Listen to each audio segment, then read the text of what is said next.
All right, everyone, welcome back into another NFL DFS video. Going to be breaking down the Monday night showdown between the Philadelphia Eagles and the Atlanta Falcons.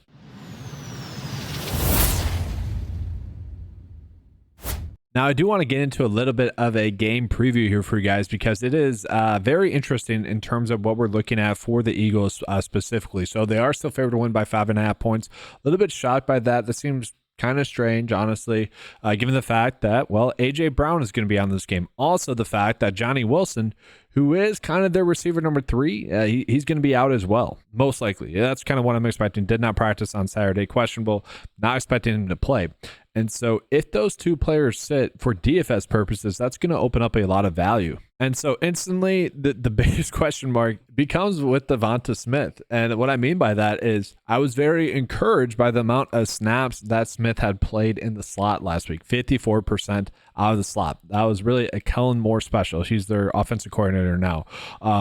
I doubt that happens again in this game because when we look at their depth chart, they really don't have anyone that they can turn to. So they just traded for Jahan Dotson. Obviously, Jahan Dotson looking more like he was overdrafted in the NFL draft.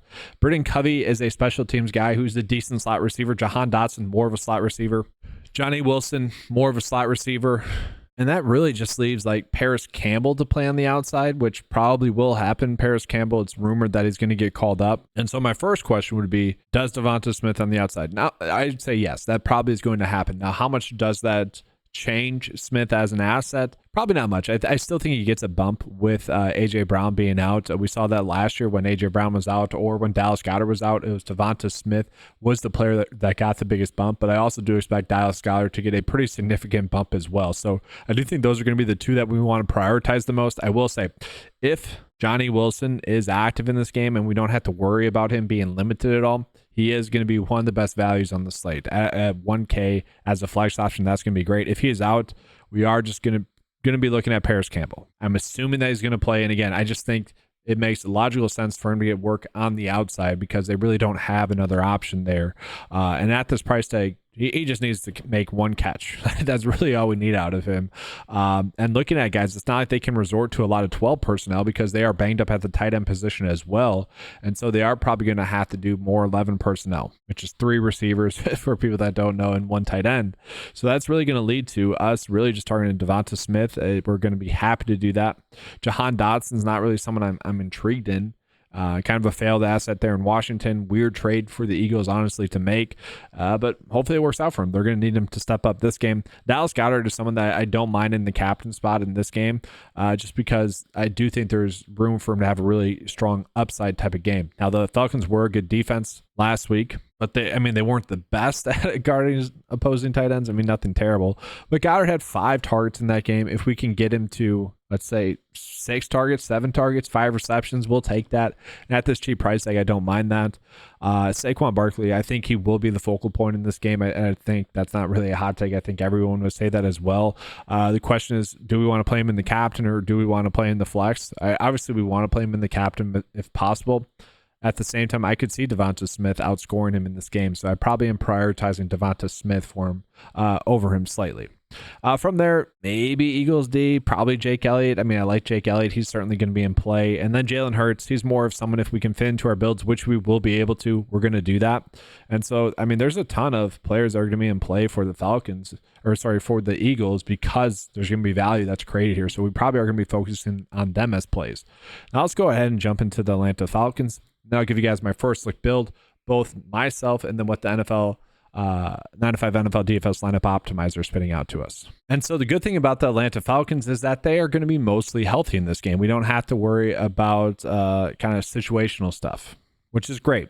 I do want to call it, I guess, a slightly situational thing.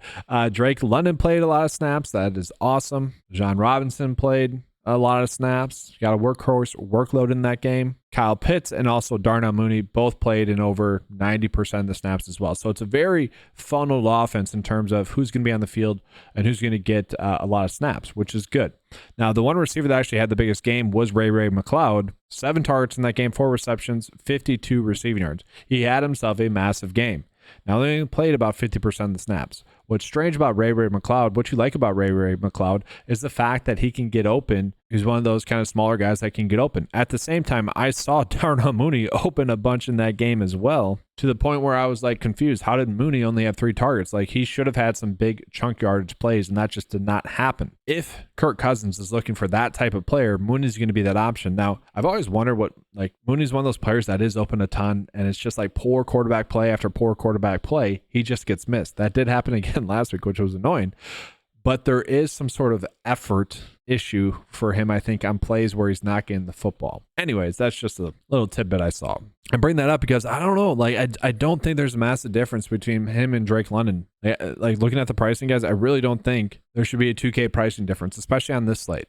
And if you look at it, I don't want to use like last week too much as an example, but the Drake London type that's on the Green Bay Packers, probably closer to Romeo Doubs. Didn't really do much in that game. But then you look at someone like Darnell Mooney, much more of the Jaden Reed type, probably. I mean, you might say it's Ray McLeod, but I don't know. I'm kind of sold on this potentially being a Darnell Mooney game. I think, watching the film, I always like to think what NFL teams are going to think when they're watching the film. And I think they're going to look back and say, all right, Mooney was open a bunch. Let's get him the football. Let's correct that. That seems like an easy fix, and especially in this matchup. So Mooney's probably the player I'm favoring the most for the Falcons in terms of value, in terms of like maybe gaining an edge on the field. But obviously, if we can get to Bijan Robinson, we're going to want to do that. 5 targets in that game, 5 receptions. I mean, just look like a stud against a Pittsburgh defense that is pretty good. Now, the Eagles defense was good at stopping the run in the first half. Then Packers figured it out in the second half. Josh Jacobs figured it out. It wouldn't be surprising to see Robinson not have a massive game, but he should have a good game. That Steelers defense, I would say, is better than the Eagles defense, especially at stopping the run. The nice thing about Robinson is that he's going to get work in the passing game. So we do want to be prioritizing him. Kirk Cousins, I honestly don't know what to do with him because all the quarterbacks that I would say got hate on social media last week where it wasn't accurate all ended up playing pretty well in a good matchup this week. Deshaun Watson, Daniel Jones are the 2 biggest ones that come to my mind with that. Kirk Cousins falls into that where he got a lot more hate, I think. And I think with him, it was more people were just surprised by his performance. But he wasn't terrible. He wasn't bad. Now, I know he threw 2 picks. He wasn't good by any means. But it really wouldn't be shocking to see him be able to take advantage of this defense that just isn't good. Now, Pittsburgh is a good defense. It's a drastically different approach. So I think Kirk Cousins could have a massive game. The issue with Kirk Cousins, doesn't rush the football. We need him to throw like 2 passing touchdowns, and we probably need him to throw for 300 yards to really be a valuable asset for us in our DFS build. So I am almost passing up on Cousins. And so if I'm passing up on Cousins, I'm probably not playing Drake London. I'm probably not playing Kyle Pitts. And that's where I am getting a Darnell Mooney a little bit. Now, they are 5.5 point dogs. What does that mean? That does mean that someone like Ray McLeod is going to be in play. But that's really it. I mean, Tyler Algier is going to get 20% of the snaps. Maybe Young Hoku, someone we're looking at. Falcons defense could always score a touchdown as well. But that is how limited this board is. I would say GPP-wise, game theory-wise, it probably does make sense to favor the Falcons a little bit more in this game, to favor the passing game a little bit more for the Falcons. But in terms of making a safe build, let's try to do that. So here's a build that I wouldn't say I absolutely love, but at the same time, I do love the fact that I am able to fit in Jalen Hurts into this build as well. I'll show you guys a slight difference that I made originally. So we're going with Campbell again. I think he's going to start in this game. If he doesn't, we can just adjust to whichever receiver is starting. Maybe it's Jahan Dotson. I mean, it is going to be Jahan Dotson, but maybe Johnny Wilson's active. Maybe we can get to him. We have the money left over to do that. I would prefer to do that. But again, this is way too Eagles heavy. It's a little bit annoying there. That's going to be the difficult part, is trying to get to enough Falcons. So here's another lineup that I do like a decent amount, just basically subbing in Smith into the captain spot, which I will say probably has more of a high ceiling. And then we're going with Kirk Cousins at the quarterback. So a slight downgrade there. That's the one concern. And then for the fun of it, let's make a GPP build. Again, I don't think many people are going to be on Mooney, especially in the captain spot. I think that's a GPP upside type play, a leverage type play. Then we could go Cousins in the captain spot. Already looking pretty ugly, right? Dallas Goedert, again, I think he is going to be decently involved in the passing game, as well as Devonta Smith. So I want to get those two in there. In terms of price, and I feel like those two are kind of the players I'm kind of stuck on. Just it makes sense for them to be involved. And then we have 9.1 left over. We can really do whatever we want. The issue is like which running back do we want to play? I would probably say if we're not playing or if we are playing Cousins and Mooney, we don't want to go Bajan, so let's go Saquon. And then we have 7.7 left over. I don't exactly love Pitts. I don't exactly love London. I think I would have to rebuild here, honestly, which I don't love doing. Yeah, I don't know. It's going to be a weird one trying to get Mooney into some captain's builds because it's not that optimal. Like, obviously, we could just go London and Hurts, but like that doesn't correlate with with Mooney in the captain's spot. That just doesn't make any sense. So I don't know. That's interesting there, guys, with what to do there. But the first two builds I do think are going to be safe. All right, let's show you what the lineup builder is spitting out to us. All right, so I just ran this just generally, just trying to see what the 9-to-5 lineup builder is going to tell us is the optimal build.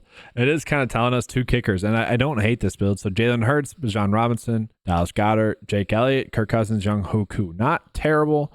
I don't know if I exactly want to go on 2 kickers, but I am perfectly fine running out like a rule where I'm having at least one of the kickers in all my builds. Like I'm kind of happy to do that. Where I'm doing exactly one of Jake Elliott in the flex and then Younghoe Koo in the flex. I'm fine doing that, but I don't know if I want to double dip both of them. And so let's just run that, see what it spits out to us.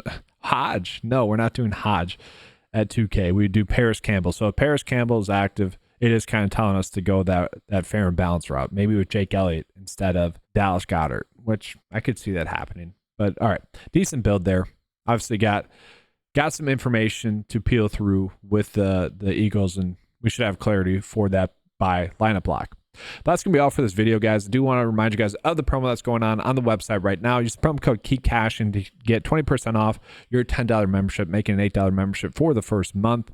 Get access to that lineup builder tool as well as the NFL DFS cheat sheet now that I added in there, the prop tools for NFL as well. All right, thanks for watching, guys. Make sure to give a like and subscribe. Good luck on the Monday Night Showdown slate. And as always, guys, let's keep cashing.